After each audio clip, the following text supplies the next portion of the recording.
सो मैं बता रहा था कि इंशाल्लाह ताला 17 तक हमारा, I'll try 16th, लेकिन 17 तक हमारा ये कोर्स ख़त्म हो जाएगा एंड उसके बाद we'll just do past papers for the next 13 plus 11 24 days, एक दो दिन ईद के छोड़ के 20 days प्लस माइनस हैं, तो हम हर रोज़ एक P2 किया करेंगे। अब एक थोड़ा सा मुझे मशवरा दो, shall we start with lot of section A's, क्योंकि हमारे सेक्शन बीस की काफ़ी प्रैक्टिस पहले हो चुकी है। Shall we make like the first 5 days for just section A's, ताकि एक बार आपको उस पर कॉन्फिडेंस डेवलप हो और फिर कट्ठे पेपर स्टार्ट करें। What do you guys think? Yes sir, section is मैं यही सोच रहा था, मैं क्लास कॉल कर लूँ। राइट जी, so let's move on.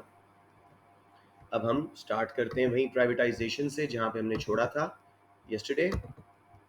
So let me just after opening the document, let me just make my fan a little bit low.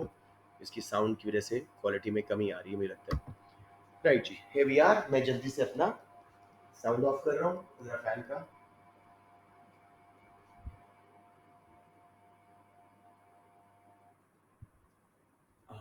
गर्मी तो लगेगी लेकिन इट्स मच बेटर, साउंड बहुत अच्छा हो गया।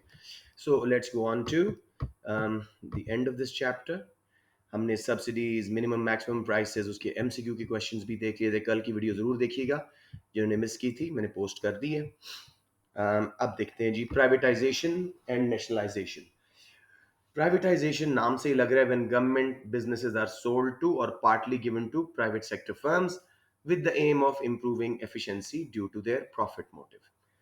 गवर्नमेंट अपने बिजनेसेस प्राइवेट सेक्टर को बेच रही है। आइडिया क्या है जी कि ज़्यादा एफिशिएंसी आए, आइडिया क्या है जी कि ज़्यादा वो प्रॉफिट की वजह से बेहतर काम करें। So anybody any confusion with the definition? Okay, ways to privatize, कैसे गवर्नमेंट प्राइवेटाइजेशन करती है? आउटराइट सेल, पूरा बिजनेस ही बेच दिया प्राइवेट सेक्टर को। फिर जी फ्रेंचाइजिंग, लीसिंग, 100 साल की लीज भी देते हैं, फ्रेंचाइज भी देते हैं अपनी, कि अपने गवर्नमेंट के जो लाइसेंस है उसको आप हासिल कर लें और उस सिस्टम के तहत चीज़ें बनाना शुरू कर दें। राइट, इसके अलावा हमारे पास तरीका है part of production process given to private sector, यानी आप कहें गवर्नमेंट वाले के एचआर का काम, अकाउंट्स का काम या प्रोडक्शन इटसेल्फ का काम आप करें, बाकी हम करेंगे, मिक्स्ड पार्टनरशिप कर लें। या चौथा है using private sector funds. Just giving you an idea of how privatization is done. So to cut back to the chase, privatization is when government businesses are sold to or partly given to private sector firms, इस M के साथ कि improve होगी efficiency profit motive की वजह से। इसके benefits मेरे बच्चों वही हैं जो फ्री मार्केट के हैं, ठीक है? तो प्राइवेटाइजेशन के थ्रू फ्री मार्केट भी आपकी कवर हो रही होती है। Free market is private sector when government does not intervene. So पहला फायदा प्राइवेटाइजेशन का जी, रेवेन्यू आता है from sale of assets to government which can be spent on welfare, infrastructure पे, मेरिट पब्लिक गुड्स वगैरह पे, ठीक है? अस्सलाम वालेकुम राफे एंड मोहम्मद अली, मोहम्मद बिन शफीक। राइट जी, सो पहला फायदा प्राइवेटाइजेशन जी, वालेकुम सलाम बेटे। Yes, revenue from sale of assets government can to the government can be spent on public welfare. Example, merit goods, public goods, infrastructure, etc. ये हम प्राइवेटाइजेशन पढ़ रहे हैं बच्चों। सेकेंडली, एक मिनट, अस्सलाम वालेकुम Arham, kindly stay throughout the class and take A2 as well. उसके बाद जी सेकेंड बेनिफिट प्राइवेटाइजेशन का, if government's large business is sold in small parts to many private sector firms, competition increases and firms lower their cost to be more competitive. किसी बच्चे को इस point में मसला आ रहा हो, मैं इसलिए एक्सप्लेन नहीं कर रहा इस अल्हम्दुलिल्लाह, इट्स वेरी इजी।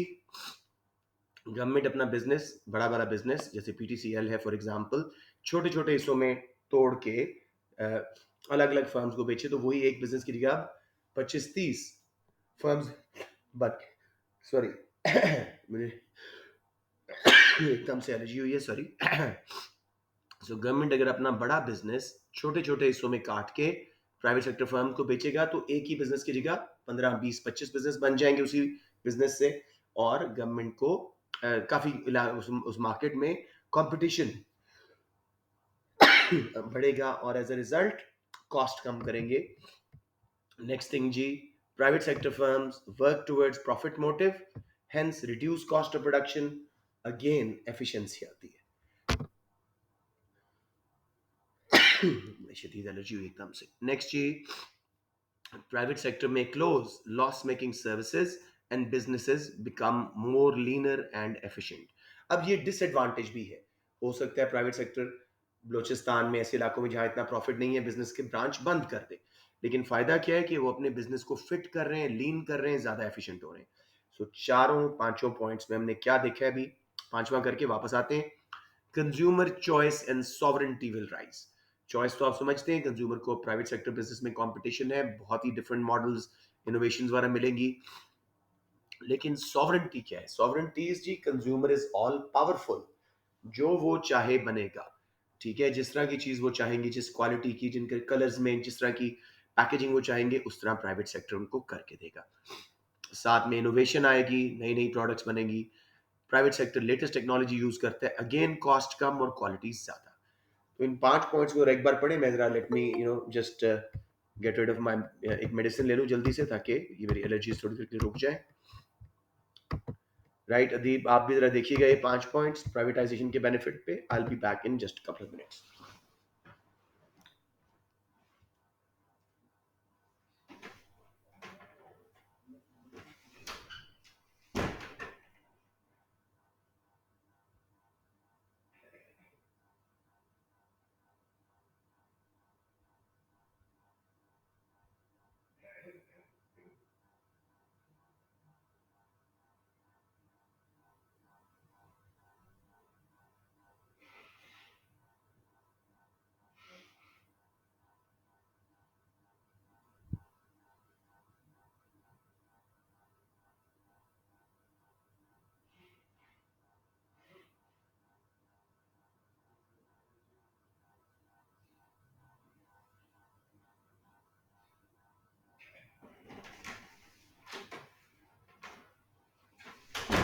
जी बच्चों, अस्सलाम वालेकुम, sorry for the interruption. Let's see जी। किसी को किसी बेनिफिट में प्रॉब्लम आ रहा हो प्राइवेटाइजेशन के, मैं देखूं और कोई बच्चा तो नहीं आया? नहीं जी। Anyone struggling with any of the points? Revenue आएगा, government merit goods public goods पर लगा सकती है। गवर्नमेंट बड़ा बिजनेस छोटे छोटे हिस्सों में काट के कंपटीशन बढ़ा लेगी, जिससे फर्म्स मजीद कॉस्ट कम करेंगी। कंपटीशन की वजह से अगेन फायदा होगा इकोनॉमी को। फिर जी, प्रॉफिट मोटिव होता है प्राइवेट सेक्टर फर्म्स को, तो वो अपनी कॉस्ट कम करते हैं ताकि ग्रेटर एफिशिएंसी आए। इसको बोलते हैं प्रोडक्टिव एफिशिएंसी, यानी लीस्ट कॉस्ट प्रोडक्शन के मेथड्स यूज करते हैं। उसके बाद मेरे बेटे प्राइवेट सेक्टर जो है कभी कभी लॉस मेकिंग सर्विसेज बंद कर देता है, यानी दूर दराज के इलाकों में जो गवर्नमेंट दे रही होती है। तो ये नुकसान तो है, लेकिन फायदा भी है कि वो बिजनेस ज्यादा फिट एंड एफिशिएंट हो जाता है। नेक्स्ट जी, consumer choice and sovereignty, very important point, इसको बेशक ऊपर ले जाइएगा। कंज्यूमर की चॉइस बढ़ती है, कंज्यूमर पावरफुल हो जाता है, जो चाहता है बनता है। इनोवेशन आती है लेटेस्ट टेक्नोलॉजी की वजह से, क्वालिटी ज्यादा, कॉस्ट कम। तो थ्रू आउट हमने एफिशिएंसी की बात की। यही फायदे पहले को छोड़ के फ्री मार्केट इकोनॉमी के। Anyone, any problems? Okay, problems जी। Every good thing has a bad side to it. अब जरा याद रखिएगा, यही जो बेनिफिट्स हैं, प्रॉब्लम्स बन जाएंगे नेशनलाइजेशन के, कमांड इकोनॉमी के, गवर्नमेंट ओन पब्लिक सेक्टर के, और इसके जो नुकसान हैं वो फायदे बन जाएंगे गवर्नमेंट के। प्रॉब्लम्स क्या है जी? Private firms do not work for social welfare, उनका एम प्रॉफिट होता है, हेंस दे इंक्रीज प्राइसेस ताकि प्रॉफिट बढ़ाएं। स्पेशली अगर डिमांड इन इलास्टिक, जैसे सिगरेट्स वगैरह की होती है, मेडिसिन की, जैसे रमजान आता है प्राइसेस बढ़ा दी जाती हैं, बिकॉज इन इलास्टिक डिमांड होती है खजूरों की, नेसेसिटीज वगैरह की। तो प्राइवेट सेक्टर थोड़ा एक्सप्लॉइट करता है। सेकेंड लीजिए, अगर गवर्नमेंट का एक बड़ा बिजनेस एक ही प्राइवेट सेक्टर फर्म को बेच दिया गया था, तो वो मोनोपोली बनेगी, कंज्यूमर्स को एक्सप्लॉइट करेंगे, प्राइसेस बढ़ाएंगे, सप्लाई को कम कर देंगे प्रॉफिट बढ़ाने के लिए ना, और डेड वेट लॉस आएगा। कोई कंफ्यूजन सेकंड पॉइंट में? थोड़ा टेक्निकल है। ओके, सर आ गया। so very good. Third is ji, merit goods which are beneficial for consumers will be underproduced, क्योंकि इसमें कंज्यूमर को लैक ऑफ इंफॉर्मेशन होता है about their benefits. Free market सिर्फ उनके लिए बनाएगी जो अफोर्ड करते हैं पे करना और डिमांड कर रहे हैं। इनको एहसास नहीं है कितनी अच्छी एजुकेशन हेल्थ केयर, ये कम बन जाएंगी, मार्केट फेल होगी। डीमेरिट गुड्स ओवर प्रोड्यूस हो जाएंगी, प्राइवेट सेक्टर को इंफॉर्मेशन फेलियर होता है, कंज्यूमर को ज़्यादा डिमांड करेंगे, सिगरेट्स, अल्कोहल वगैरह, फ्री मार्केट ओवर प्रोड्यूस करती जाएगी ताकि प्रॉफिट बना सके।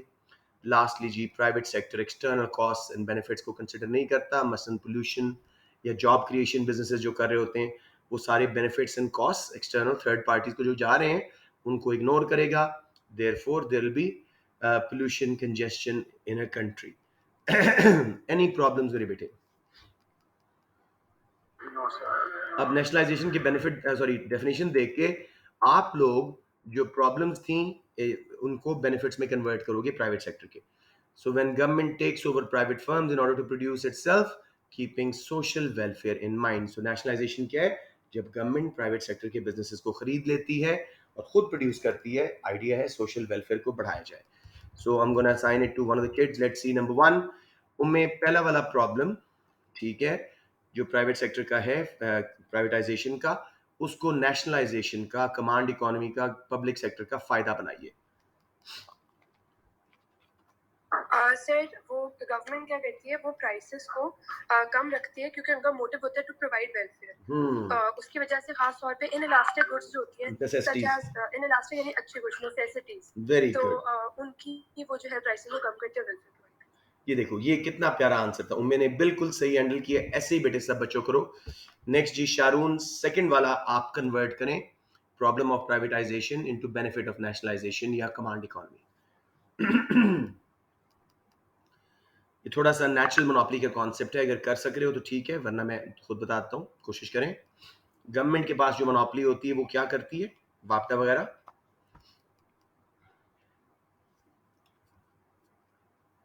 सर वो नेशनलाइज्ड हो जाएगी ना? हाँ, तो क्या होगा? वगैरह। तो वो सारे मुल्क में सर्विस प्रोवाइड करेंगे और लो प्राइस पे कंज्यूमर्स को एक्सप्लॉइट नहीं करेंगे। एक बार फिर बता दो पूरा, जैसे मैंने बताया। सब्सिडाइज कर देती है ना गवर्नमेंट, सब्सिडाइज भी करती है, प्राइस कंट्रोल्स भी लगाती है अपने बिजनेसेस पे। सो आइडिया क्या है? ठीक है। ठीक है ना, क्लियर हो गया? जी सर। ओके, थर्ड वन को करें, लेट्स से बख्तावर आप कोशिश करें। मेरिट गुड्स जो कि अंडर प्रोड्यूस हो रही होती हैं फ्री मार्केट में, प्राइवेटाइज्ड सेक्टर में, तो गवर्नमेंट के पास जब नेशनलाइज्ड हो जाएगा तो कैसे ये कमांड इकोनॉमी का बेनिफिट बन जाएगा?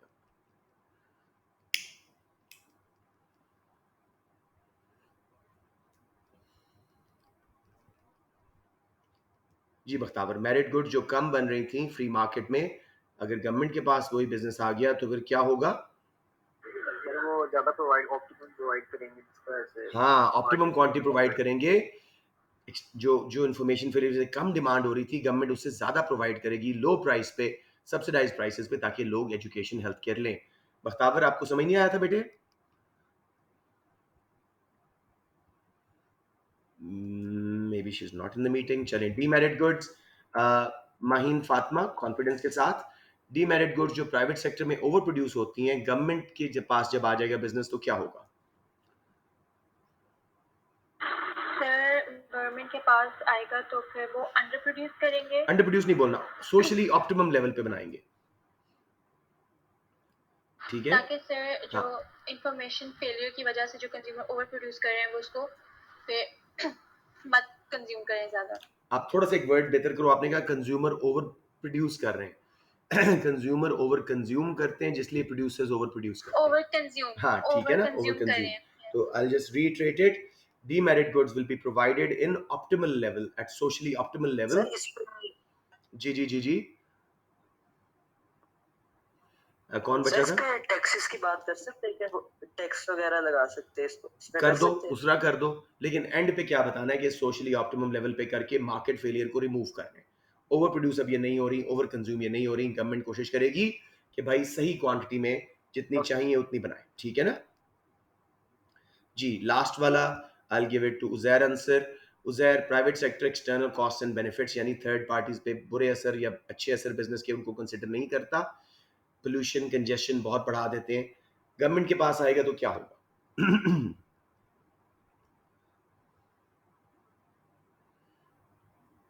सर गवर्नमेंट ट्राई करेगी कि उसको पोल्यूशन वगैरह नहीं होगी, प्रोड्यूस किया जाए, कंजेशन कम से कम। हाँ, क्लीनर तरीके से प्रोड्यूस की जाए, पोल्यूशन कंजेशन कम हो, जॉब अपॉर्चुनिटीज ज़्यादा हों, तो एक्सटर्नल कॉस्ट को कम करेंगे, एक्सटर्नल बेनिफिट्स थर्ड पार्टीज के बढ़ाएंगे। Well done guys, we done with this.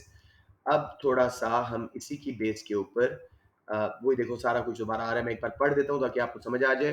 Nationalisation के benefit, Public sector considers external costs and benefits of production. Example: pollution and job opportunities. Therefore, they will reduce. There'll be reduction in production and pollution, congestion, etc. There'll be increase in employment.